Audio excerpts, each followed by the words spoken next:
Chapter 24 आटू वृक्ष के नीचे। हरी घास के किनारे हीरे जटित आटू के तने और ब्रेड फ्रूट के विशाल तने के बीच एक घर बन गया था। यह एक बड़े मुर्गी घर से ज्यादा बड़ा नहीं था, लेकिन अनंत गर्मी के मौसम में 2 लोगों की जरूरतों के लिए काफी था। ये बांस से बना था और ताड़ के पत्तों की दोहरी छत से ढका हुआ था। इतना करीने से बना था और इतना बढ़िया छप्पर था कि कोई भी इसे कई कुशल कारीगरों द्वारा बनाया हुआ मान सकता था। ब्रेड फ्रूट का पेड़ फल रहित था, जैसा कि ये पेड़ कभी कभी होते हैं। उनके पूरे बाग किसी रहस्यमय कारण से फल देना बंद कर देते हैं, जो केवल प्रकृति को ही पता है। यह अब हरा था, लेकिन जब यह अपने वार्षिक परिवर्तन से गुजरता था तो बड़े बड़े पत्ते सोने, कांसे और अंबर के सभी कल्पनीय रंग ले लेते थे। आटू से परे एक छोटी सी जगह थी, जहां चैपरेल को सावधानीपूर्वक हटा दिया गया था और तारों की जड़ें लगाई गई थीं। घर के दरवाजे से घास के मैदान पर कदम रखते हुए आप शायद स्वयं को किसी अंग्रेजी पार्क में होने की कल्पना करते होंगे, सिवाय इसके कि वहां की पत्तियों की उष्णकटिबंधीय प्रकृति को देखकर आप आश्चर्यचकित हो जाएं। दाईं ओर देखने पर आंखें जंगल में खो गईं, जहां हरे रंग की छटा पत्तियों पर छा रही थी और जंगली नारियल की झाड़ियां हाफ बेरी की तरह लाल हो रही थीं। घर में एक दरवाजा था, लेकिन कोई दरवाजा नहीं था। इसे दोहरी छत कहा जा सकता था, क्योंकि ऊपर की तरफ ब्रेड फ्रूट की पत्तियां बारिश के दौरान अच्छी छत देती थीं। अंदर यह काफी खाली था।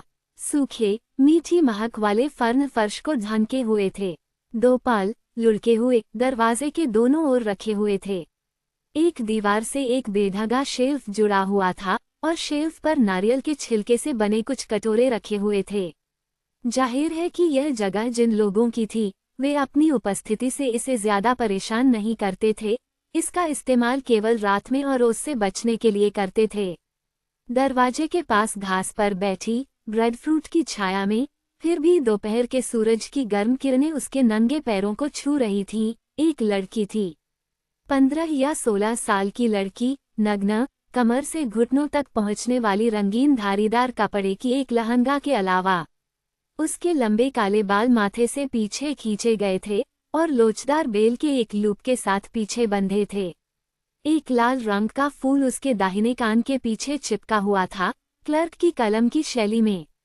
उसका चेहरा सुंदर था, छोटी छोटी झाइयों से भरा हुआ, विशेष रूप से आंखों के नीचे, जो गहरे शांत नीले भूरे रंग की थीं। वो आधी बैठी थी, आधी अपनी बाईं ओर लेटी हुई थी, जबकि उसके ठीक सामने, बहुत करीब, घास पर ऊपर नीचे एक पक्षी घूम रहा था, जिसके पंख नीले थे, मूंगा लाल चोंच थी और चमकदार, चौकस आंखें थीं। वो लड़की एमेलिन लेस्ट्रेंज थी।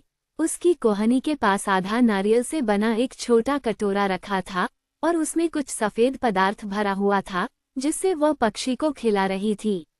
डिक ने इसे 2 साल पहले जंगल में पाया था। ये बहुत छोटा था, इसकी माँ ने इसे छोड़ दिया था और भूख से मर रहा था।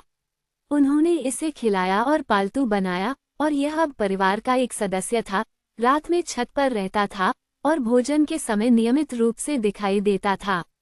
अचानक उसने अपना हाथ आगे बढ़ाया, पक्षी हवा में उड़ गया, उसकी तर्जनी पर बैठ गया और अपने आप को संतुलित करते हुए अपना सिर उसके कंधों के बीच में टिका लिया और वह ध्वनि निकाली जिसने उसकी पूरी शब्दावली और मुखर अभिव्यक्ति का एक साधन बना दिया, वह ध्वनि जिससे उसे अपना नाम मिला था। कोको, एमेलिन ने कहा, डिक कहाँ है? पक्षी ने अपना सिर इधर उधर घुमाया, मानो वह अपने मालिक को खोज रहा हो, और लड़की घास पर सुस्ती से लेटी हुई थी, हंस रही थी और उसे अपनी उंगली पर पकड़े हुए थी, मानो वह कोई ऐसा रत्न हो जिसे वह थोड़ी दूरी से निहारना चाहती हो। ब्रेड फ्रूट के पत्तों की गुफा जैसी छाया के नीचे वे एक सुंदर चित्र बना रहे थे और यह समझना मुश्किल था कि यह छोटी लड़की इतनी अच्छी तरह से बनी हुई, इतनी पूरी तरह से विकसित और इतनी सुंदर, साधारण छोटी एमेलिन लेस्ट्रेंज से कैसे विकसित हुई थी। और जहां तक उसकी सुंदरता का सवाल है, ये सब पिछले 6 महीनों में हुआ